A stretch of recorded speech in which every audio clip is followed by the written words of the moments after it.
Magandang tanghali po. Oras na para sa maiinit na balita. Mamayang gabi na babakuran ang Center Island ng Osmeña Highway para masubukan ang epekto sa trapiko kapag sinimula ng Skyway Stage 3 project. Inaasahang bibigat ang traffic sa lugar kapag aktwal ng umpisahan ang naturang proyekto. May ulat on the spot si Mark Salazar. Mark? Rafi, Pia, nandito ko sa mata ng ika ngay magiging monster traffic jam. Yung magiging dahilan ng mahigpit na trapiko sa oras na simula na yung major road project sa kahabaan ng Osmeña Highway. Isang 14.8 kilometer project na magdurugtong sa South Luzon Expressway na ang dulo ay Buendia. Dadaan dito at idudugtong sa North Luzon Expressway sa Balintawak.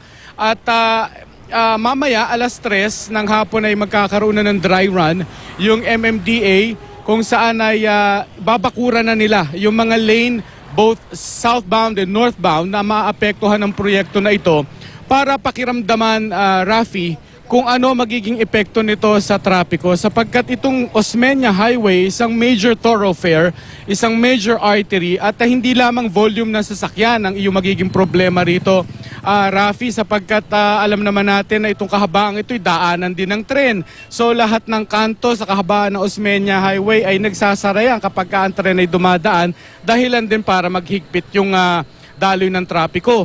Ganon din pagtungtong ng alas 10 ng umaga hanggang alas 4 ng hapon at sa gabi, pagka na-lift na yung truck ban, dito rin dumadaan lahat ng truck na nagmumulat papunta ng pier. Kaya talagang malaki ang inaasahang magiging epekto sa trapiko hindi lamang sa Osmeña Highway, maging maaari daw hanggang EDSA at C5 at yung mga kalye malapit sa Maynila, sa area na ito at sa Makati. At marami tayong mga kababayan, mga nagtatrabaho sa Manila at Makati na ito ang dinadaanan.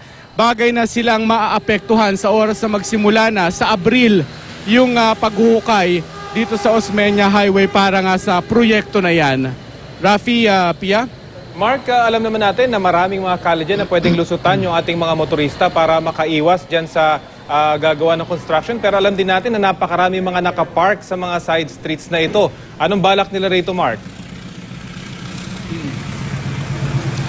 Nung weekend, Rafi, nagkaroon ng traffic summit ang MMDA kasama nila mga local government units at yung mga stakeholders na tinatawag dito sa proyektong ito. At kasama dyan yung rerouting scheme sa pinag-aaralan nila ay kanila pang paplantsahin. Kaya mahalaga yung dry run na gagawin nila dahil pag nakita nila yung bigat ng epekto nito sa trapiko, saka lamang nila matitiyak kung alin ang pinaka-practical, pinaka-wais na mga rerouting scheme na kanilang ipatutupad dito at yung mga daan na tatamaan ng mga rerouting scheme na yan. Kasama yan sa kanilang i-clear sa mga sinasabi mong mga naka-double park kahit ito'y mga minor roads lamang dahil ito magiging daluyan ng spillover ng sinasabi nilang mabigat na volume ng sasakyan na dating dumadaan dito sa Osmeña Highway, Rafi. At Mark, kapag nagko-cover tayo, dumadaan din tayo dyan sa mga kalyang yan at isa sa mga naobserbahan natin, yung mga nagbababa at nagsasakay